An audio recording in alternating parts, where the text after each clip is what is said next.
Merci beaucoup, Pierre-Yves. Je crois que je vais... Oui, merci. Je voudrais juste dire quelques mots pour conclure. C'est la conclusion de ce colloque. C'est aussi la conclusion de cette chaire annuelle de santé publique. Et je dois dire que je suis absolument ravie que cette chaire s'achève avec un colloque de si grande qualité qui nous a montré pendant la journée, bon, c'était dense, hein, la diversité et la dynamique de ce champ de recherche.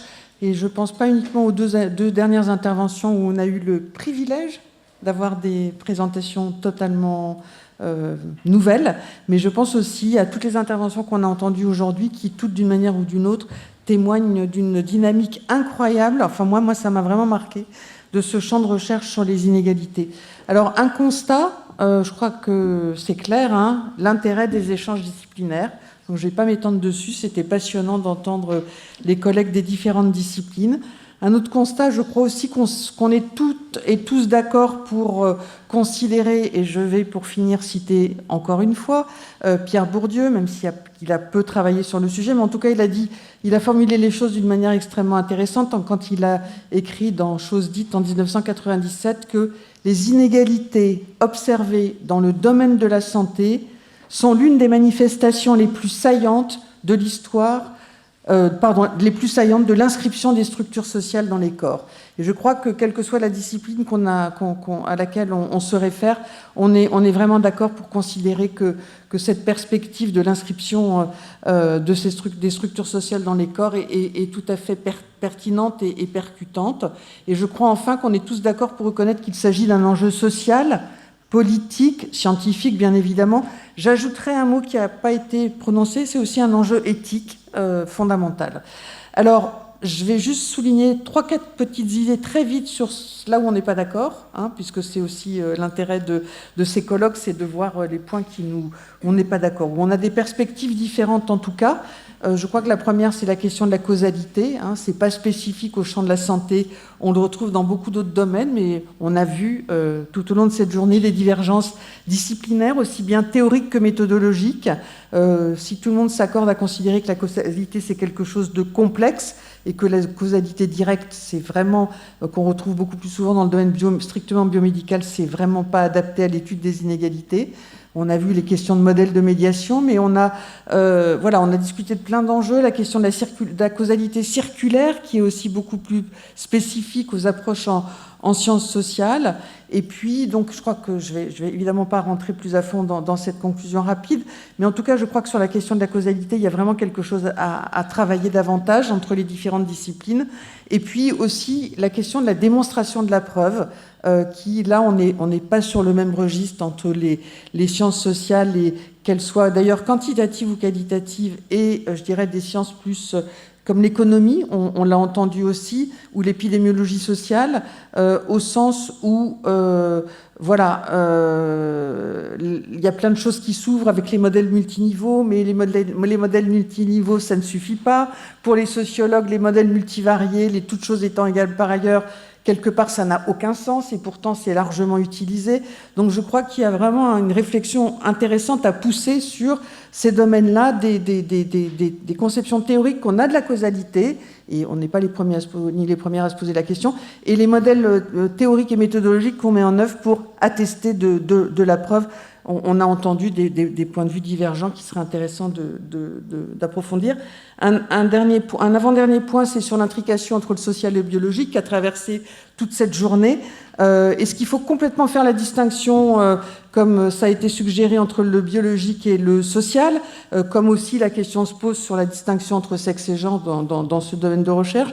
Et est-ce que c'est pertinent, au-delà de l'enjeu évident pédagogique, est-ce que c'est pertinent théoriquement de réinterroger cette distinction sociale et biologique? Voilà.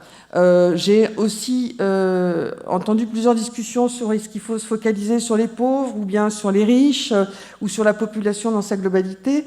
Et j'en profite pour rendre une fois encore un hommage à Françoise Héritier qui était professeure au Collège de France, qui avait bien montré dans ses travaux que finalement tout ce qui se jouait à la marge était très intéressant en tant que tel, parce que ça permet de travailler sur des populations très particulières, mais aussi, disait-elle, parce que travailler sur la marge, ça informe ce qui se passe dans l'ensemble du corps social.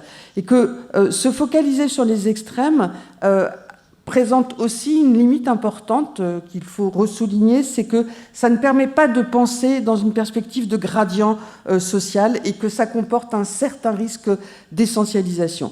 Alors, ce qui ne veut pas dire qu'en termes d'efficience de réduction des inégalités sociales, ce ne soit pas un choix politique pertinent, judicieux, même si, on l'a évoqué à plusieurs reprises, peut-être plus opportun d'être dans une perspective d'universalisme proportionné.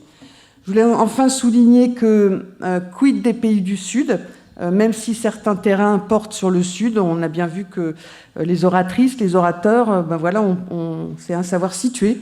On est des personnes de certains milieux sociaux, on est des personnes blanches. Et donc, quand on voit tous les débats qu'il y a sur le black feminism, je voudrais que, on a réfléchi à cet enjeu-là, évidemment, quand on a élaboré le programme. Il y a aussi peut-être plus de difficultés à trouver des travaux récents sur ces sujets-là, mais en tout cas, s'interroger sur le côté situé des savoirs qu'on produit dans le domaine de l'analyse des inégalités.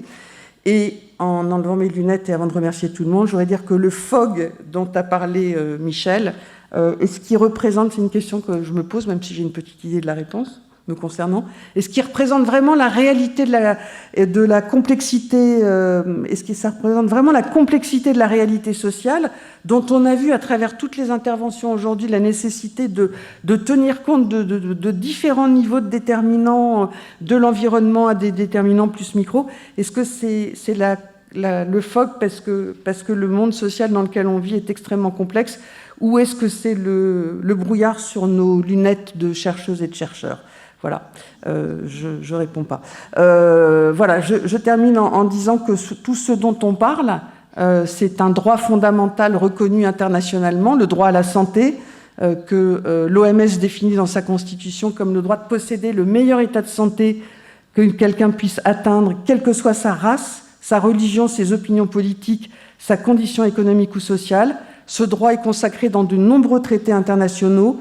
Et en tout état de cause, lutter contre les inégalités, c'est revendiquer l'effectivité de ce droit pour toutes et tous, dans tous les pays, ce qui est une tâche particulièrement difficile dans un monde qui respecte, on le voit chaque jour, de moins en moins les règles de droit. Merci aux traductrices pour le travail formidable que vous avez fait. Vous devez être absolument épuisées.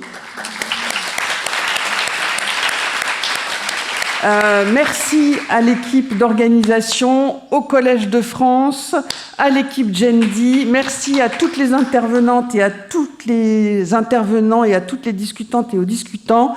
Et keep in touch. Voilà.